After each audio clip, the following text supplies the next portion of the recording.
الحمد لله رب العالمين والصلاة والسلام على سيد الأنبياء والمرسلين سيدنا ومولانا محمد وعلى آله وصحبه أجمعين. أما بعد فقد قال النبي صلى الله عليه وسلم: ما أذن الله بشيء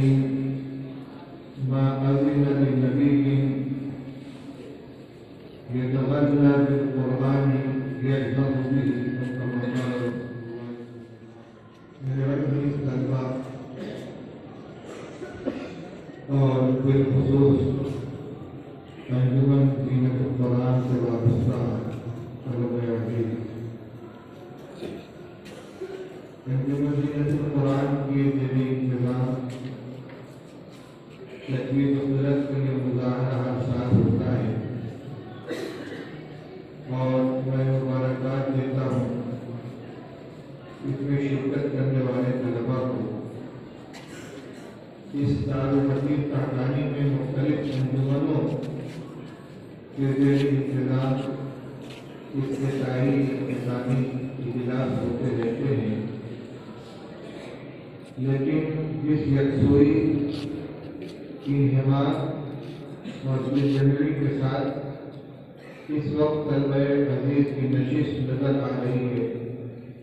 یہ منظر دیگر اجلاسوں میں کم نظر آتا ہے۔ یقیناً یہ قرآن پاک کے ساتھ کافی وابستگی اور تعلق کی ایک علامت ہے۔ قرآن اللہ تعالیٰ کا آخری کلام ہے اور باقی جتنی آسمانی کتابیں نازل ہوئی ہیں ان سب کو کتاب اللہ کہا جاتا ہے، اور قرآن پاک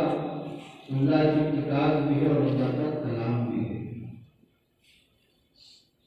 ہم جب تلاوت کرتے ہیں تو یہ محاکات ہوتی ہے کلام اللہ کی، اس لیے جو اثر اور جو جذب اور کشش کلام الہی کے اندر نسبت کی بنا پر ہے، اگر دل میں تھوڑی سی بھی حرارت ایمانی موجود ہو تو وہ کشش اپنی طرف سننے والوں کو بھی کھینچتی ہے۔ میں نے ابھی آپ کے سامنے حضرت نبی اکرم صلی اللہ تعالی علیہ وسلم کی ایک حدیث کے الفاظ پڑھے ہیں۔ نبی اکرم صلی اللہ تعالی علیہ وسلم نے ارشاد فرمایا کہ جتنی توجہ سے اللہ تعالیٰ نبی کی تلاوت قرآن پاک کو سنتے ہیں اتنی توجہ کسی اور چیز کی طرف نہیں فرماتے، کیونکہ خود یہ اللہ کا کلام ہے، اپنی تمام تر خصوصیات اور تمام تر جلال و جمال کے ساتھ۔ دنیا میں ہم دیکھتے ہیں کہ اگر کسی مصنف کی کوئی کتاب پڑھ رہا ہو یا کسی شاعر کا کوئی شعر گنگنا رہا ہو اور خود مصنف یا شاعر کو یہی ہو جائے کہ میری کتاب پڑھ رہا ہے، میرا شعر پڑھ رہا ہے، تو اس کی تمام تر توجہ اس طرف ہوتی ہے اور ایک دل میں محبت پیدا ہوتی ہے، اپنائیت کا جذبہ پیدا ہوتا ہے اس شخص کے بارے میں کہ جو اس کا شعر یہ کلام پڑھ رہا ہے۔ یہ ایک فانی شخص کا کلام ہوتا ہے جو صدقہ و علوم اور نقائص کا مجموعہ ہوتا ہے، پھر اللہ جل شانہ کا کلام سے تمام تر جلوہ سامانیوں کے ساتھ جب اس کی تلاوت کوئی بندہ کر رہا ہو تو اللہ تعالیٰ کی طرف سے کس قدر عنایت ہوگی اور کس قدر اس کی طرف سے رحمت متوجہ ہوگی۔ قرآن پاک کے دو عمل ہیں، ایک اس کا پڑھنا اور ایک اس کا سننا۔ تلاوت مستقل حج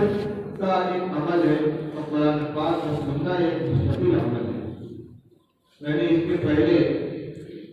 انجمن زینت القرآن کے جلسوں میں دو روایتیں سنائی تھی آپ کو، جو قدیم وقت یہاں کے طلبہ ہیں جو ذہن میں بات تازہ ہو جائے گی کہ رسول اللہ صلی اللہ تعالی علیہ وسلم سے دونوں عمل منقول ہیں۔ آپ نے حضرت ابی بن کعب رضی اللہ تعالیٰ عنہ کو بلا کر بیٹھایا اور ان سے فرمایا کہ مجھے اللہ اللہ جل شانہ نے یہ حکم دیا ہے کہ میں تم کو قرآن پڑھ کر سناؤں۔ حضرت عبید رضی اللہ تعالیٰ نے عرض کیا یا رسول اللہ آپ ماں سمانی، کہ اللہ نے میرا نام لے کر فرمایا؟ آپ نے فرمایا ہاں تمہارا نام لے کر فرمایا۔ حدیث میں آتا ہے کہ فجعل یبکی، حضرت عبید بن کعب رضی اللہ تعالیٰ رونے لگے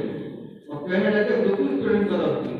میں کتنا خوش نصیب ہوں کہ پروردگار کی بس میں میرا نام لیا گیا۔ یہاں رسول اللہ صلی اللہ علیہ وسلم نے خود سورہ بینہ پڑھ کر رسول اللہ صلی اللہ علیہ وسلم عبید بن کعب رضی اللہ تعالیٰ کو سنائی، کیونکہ قرآن پاک کلام اللہ کا اور اس کے پڑھنے میں بھی نقل کرنی ہے اس انداز تلاوت کی اس انداز سے جبریل علیہ السلام کو لے کر آئے تھے۔ فَإِذَا قَرَأْنَاهُ فَاتَّبِعْ قُرْآنَهُ، ہم جب پڑھ کر فارغ ہو تو اسی طرح آپ پڑھیے۔ اللہ جل شانہ کی طرف سے جبریل امین کلام لے کر آئے، انہوں نے رسول اللہ صلی اللہ علیہ وسلم کو پڑھ کر سنایا، آپ نے حضرت عبید بن کعب کو پڑھ کر سنایا، پھر ان کو سید القضاء کی سند عطا فرمایا۔ دوسرا حدیث میں ملتا ہے کہ آپ نے عبداللہ بن مسعود رضی اللہ تعالیٰ عنہ کو بلا کر فرمایا اقرأ علیہ القرآن، ابن مسعود مجھے قرآن پڑھ کر سناؤ۔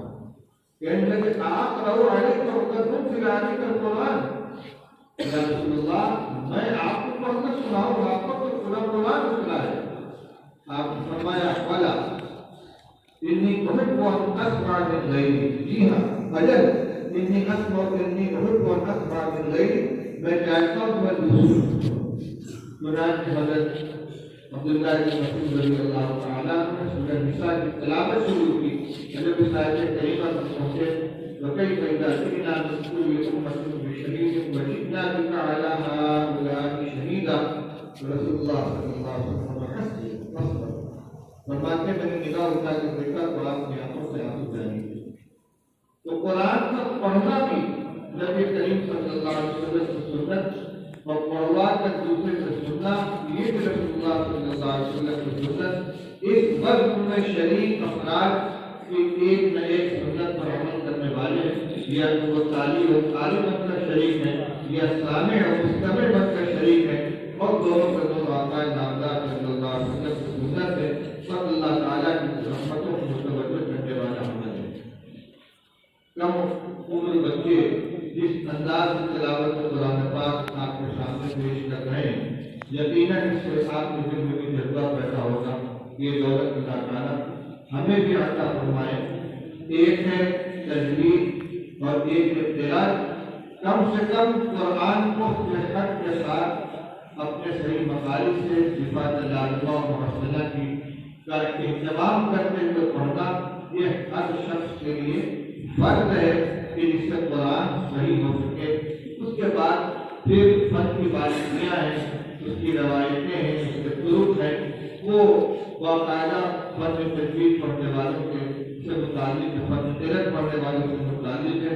لیکن اس وقت میں شریک ہو کر آپ کے دل میں کم سے کم یہ جذبہ ضرور پیدا ہونا چاہیے کہ ہماری تلاوت صحیح ہو جائے، تاکہ ہم جب پڑھیں تو اللہ کی رحمت ہماری طرف متوجہ ہو۔ میں مبارکباد دیتا ہوں وقت کو منعقد کرنے والوں کو،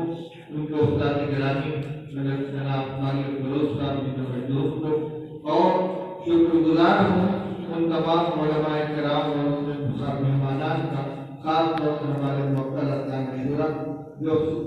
3 دن سے مسلسل شورا کی مجلس میں شریک ہو کر بے پناہ تعب کا شکار ہے، لیکن قرآن کی محبت اور ہم لوگوں کی ہمت افزائی کا جذبہ ان کو یہاں کھینچ لایا۔ یہ وقت ان کے آرام کا کام نے اس کو قربان کیا ہے۔ آج کی وقت میں شریک ہیں، میں دارالعلوم کے خادم ہونے کی حیثیت سے اپنے مہمانوں کا استقبال کرتا ہوں، ان کی خدمت میں شکریہ پیش کرتا ہوں۔ اللہ تعالیٰ قرآن کی برکت سے ہم سب کو معلومات فرمائے۔ مجھے اس کا سبق پڑھانا ہے، اس لیے میں نے رخصت دے دی تاکہ مجھ کو مطالعہ کو پوچھ سکے۔ میں اتنی کسی کو بات کرتا ہوں، آپ حضرات تشریف رکھیں، دعا کو